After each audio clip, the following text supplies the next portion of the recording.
So my name is Ben Fidelman. I'm 24 years old.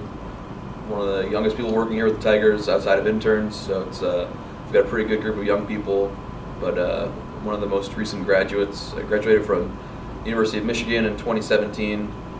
Interned here for a year, and as my second season full-time with the Tigers. I'm a media relations coordinator, so do a lot with the media, do a lot with the players and coaches, baseball ops executives here, and then also on the business side with our marketing and our sponsorship folks, so really work with a lot of different departments. I studied sport management, and we studied a lot from business, whether it was law, finance, like how sports can impact a community, sales even. I don't do any sales, but it was good to learn about sales.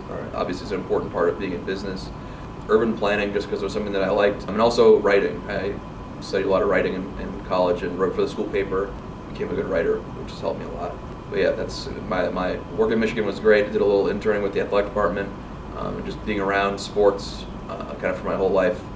It was good to transition into education and then transition into doing it professionally. It was pretty smooth. With the athletic department, I worked that time in Michigan. There was a really contentious relationship between the athletic department and the student body. There were protests on how student athletes were being treated. I just worked to kind of bridge the gap between the students and the administration and the athletic department, and gave my suggestions and kind of the way that I could see the athletic department reaching out more to the students. Like, I pitched an idea to start doing open practices for just students. It was a great opportunity to get students some one-on-one time with the football team and the basketball team, and they started doing it, and they still do it now. So when I was an intern even, I worked on some pretty intense stuff, which I think is the best thing you can do in an internship, or even when you're in an entry-level position at any sport franchise, an agency, anything in sports brand, is to be put in a position to work on like good dope things that are intense and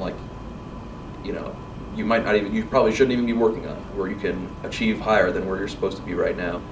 I guess our job right now, we do a lot of half my job is doing day-to-day public relations work for the Tigers and media relations work. So doing a media guide all off season. During the season, we do game notes every day, post-game notes after a game, minor league reports to update everyone on how our affiliates are doing throughout the farm system. Things like that, day stats and clips packages to summarize all of our media coverage and things like that. Different media analytics reports on the viewership numbers and how much those are worth to the company. So that's about half of my time, and then the other half is on what we call strategic communications. So that's on how to really maximize the Tigers brand impact, how to best use our assets, which are the players and the coaches, with the business side, our ticket salespeople and our corporate salespeople, how to make all of them work together best, and kind of how to leverage them off of each other, because they each can play a role in the other side's success, which is really nice. It's I describe it as a 50-50 split between the two halves, but each half wants to be 75 to the other half's 25. So fine, it's not really a time management thing, because as anyone knows who wants to work in sports, time management it just, the answer to having a time management problem, if you're really dedicated to something, is to spend more time doing it. And that's a challenge, is being here for the hours on the weekend. During the season, you're here for 100 hours a week if it's a homestand, from 7 a.m. until midnight. In the off season, having that same discipline and getting your stuff done and taking on ambitious projects that it's on you to care about and to do is difficult to kind of. It has been difficult for me to kind of keep the motivation, because I'm a very motivated person, an ambitious person, but it's hard sometimes to find the hours in the day to do what you want to do. So really pushing hard to keep finding time to work on projects that you're passionate about and you want to see follow through and be implemented is something that I've been challenged with. What do you see for yourself in the future? What are some advancement opportunities that you think could happen for you? And just thinking about yourself 5-10 years from now, what do you kind of see yourself showing up at?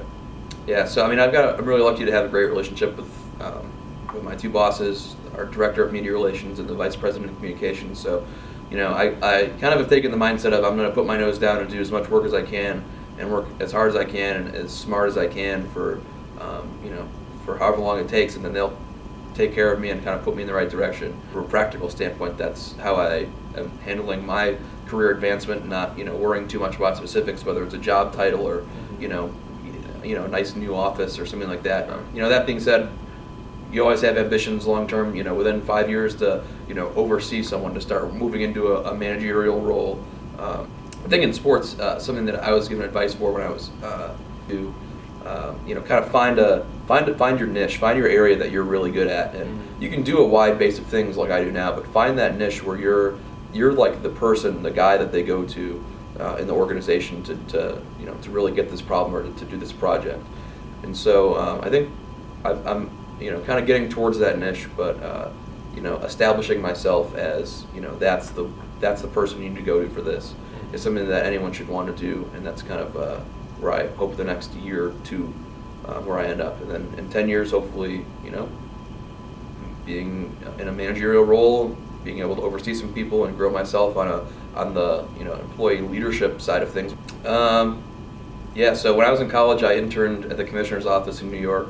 It's a sport management connection, but it's thinking about people that I met there, and they're super successful, and they work at the league office for a reason. They oversee all that we're doing, and so seeing that what their drive and their professionalism is like was something in college. When I was after my junior year in college, I really took that to heart, and you feel what it's like to be around the best of the best, and they're doing it for a reason, and then trying to channel that, coming to work for a club or whoever you go work for is really important.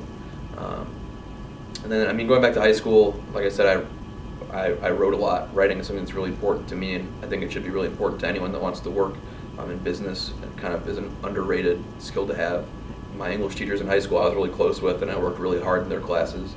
I was a pretty normal high school student. I didn't excel in things, but I worked really hard in my English classes, and so those are people that I always look up to. And then here at the Tigers, I have mentors here at the Tigers, from my VP to some other VPs on the baseball ops side of things that I try and have normal conversations with and learn more about their jobs and how they've gone about what they're doing.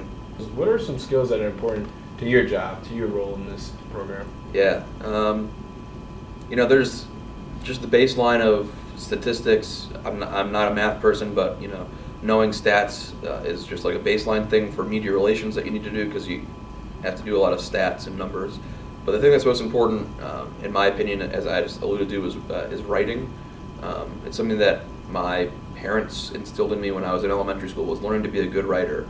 And it's something that I learned to get in college. We had someone come in to give a guest presentation in one of my classes in college. And he's a lawyer, and he said, he had a background in politics, and he said, become a good writer. It can help you so much in the professional world, because in a boardroom somewhere, when there's big head honchos in a meeting, someone's got to be there to write down what's happening and to take notes, and then take those notes and come up with an official plan or recommendations that we do a lot of here. And I'm fortunate to have become a good writer and to be in a position right now to be in meetings that I'm not supposed to be in, and be in conversations that I'm not supposed to be in at my age or at my position. But I'm there because I'm the best person to take that information, write a recommendation that's sometimes 40 pages long on a big project. It's like a project in college. It's the exact same thing. At Michigan, we would do big semester-ending research projects. I do those here because I'm the best writer to do it. And so writing is a really good way that I've set myself apart, I feel, as an employee, on top of kind of just the baseline, like I said, stats and math, and the skills that anyone in sports should have. Ambition, no desire to go home early, to not work on weekends. You gotta, especially when you're young, put your time in, and not get paid a lot and work long hours, but to not even think about the money and not even think about the hours and just go do it. That's kind of what I've found, and everyone here does that. You can. When I was in college, I took just like everyone else, you send your resume to a billion different people. That's not the best way to do it, especially now sitting on this side of the table.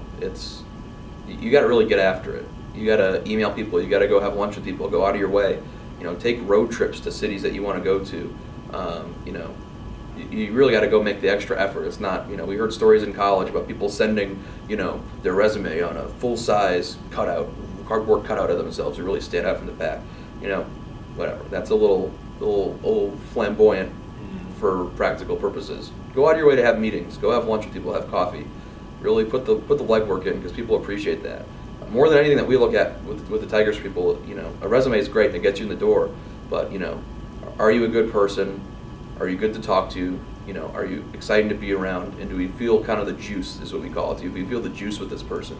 Your juice cannot come through in a resume. I don't care how good your resume is, how like cool it is. If you have great graphic design skills and it looks awesome, you're not going to get it through with that.